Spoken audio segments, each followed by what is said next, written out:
夏天喉咙干得发疼，喝再多白开水都缓解不了。秋天咳嗽总不好，痰黏在喉咙里咳不出来，想吃梨润一润，又怕性寒伤胃。你是不是也有过这种想靠梨救急，又怕吃错的纠结？其实不是梨没用，是你没搞懂它的功效逻辑。哪些情况该吃生梨？煮梨要煮多久？什么样的梨更润肺？这篇把梨子的核心功效、正确吃法、避坑指南一次性说透，看完你就能用梨解决80%的躁症。很多人以为梨的作用就是水多，但其实它的润是3重功效叠加的结果，比普通水果多了精准修复黏膜的能力。首先是高渗性水分，梨的水分里藏着小分子果糖和电解质，比如钾、钠，这种带糖的水能快速渗透到干燥的黏膜细胞里，比喝白开水更能缓解深层的渴感。比如夏天吃了辛辣食物，喉咙像着火一样，喝白开水没用，但咬一口脆梨，清甜的汁水裹住喉咙的瞬间，那种灼热感立刻减轻，这就是果糖在起作用。其次是多酚类物质，梨的皮和靠近皮的果肉里藏着绿原酸、胡皮素等多酚，这些成分能抑制咽喉、气管黏膜的炎症因子释放。食品科学杂志做过实验，梨皮中的绿原酸含量是果肉的3倍，对急性咽喉炎引起的肿痛、干痒有明显缓解作用。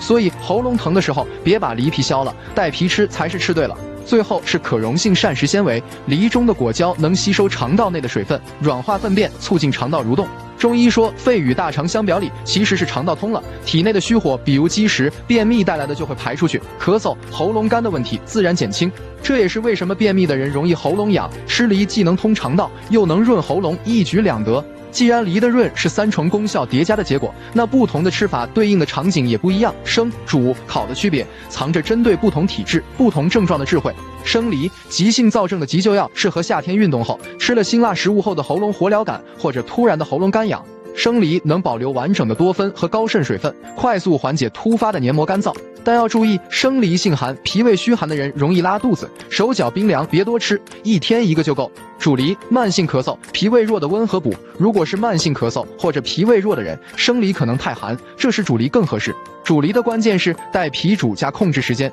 梨皮中的多酚会溶进汤里，高温还能分解梨中的寒性鞣酸，降低对脾胃的刺激。具体做法，梨带皮切小块，不用去核，核里的苦杏仁苷煮后会变成润肺的成分，加没过梨的清水，大火烧开后转小火煮12分钟，关火前加1勺蜂蜜，不要煮蜂蜜，会破坏活性酶。煮好的梨连汤带肉一起吃，里面的多糖分解成更易吸收的单糖，对慢性支气管炎引起的咳嗽有缓解作用。烤梨，秋冬深层润肺的加强版，到了冬天空气特别干燥，喉咙干到半夜醒过来，这时烤梨是更好的选择。烤梨的秘诀是用梨的自我糖化，把梨带皮扎几个洞，让热气进去，放烤箱中层180摄氏度烤15分钟，烤到梨皮裂开，里面的果肉变成琥珀色。这时梨皮中的胡皮素会大量释放，比生梨高2倍，搭配烤化的蜂蜜涂在梨表面，能深层修复干燥的支气管黏膜。比如冬天早上起来喉咙干得发疼，烤个梨当早餐，比喝秋梨膏更实在。秋梨膏加了太多糖，而烤梨是天然的浓缩润喉剂。不过吃梨也不是随便吃都行，有3个误区，很多人都踩过，踩中了反而会越吃越糟。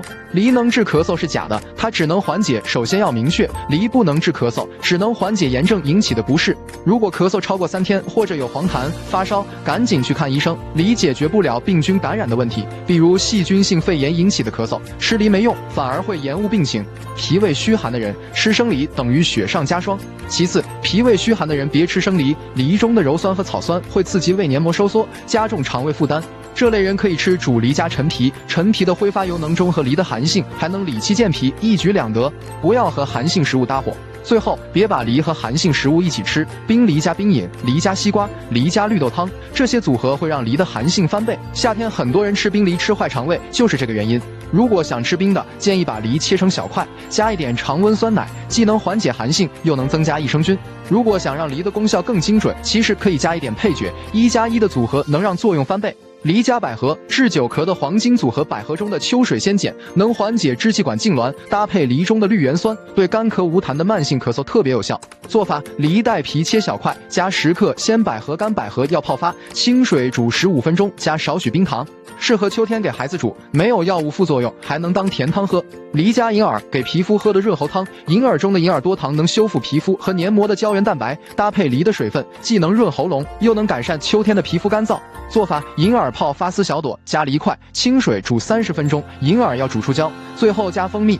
适合爱美的女生，内调的润是从里到外的。梨加陈皮，脾胃弱的人也能放心吃。如果是脾胃弱的人，梨加陈皮是绝配。陈皮的挥发优能中和梨的寒性，促进胃液分泌。做法：梨带皮切小块，加一片老陈皮，3年以上的，清水煮12分钟，不用加糖。陈皮的香能掩盖梨的酸，味道更温和。梨是大自然给燥症的精准解药，关键是要对症吃。急性燥渴吃生梨，慢性咳嗽煮梨，深层润肺烤梨。脾胃弱加陈皮，久咳加百合，皮肤干加银耳。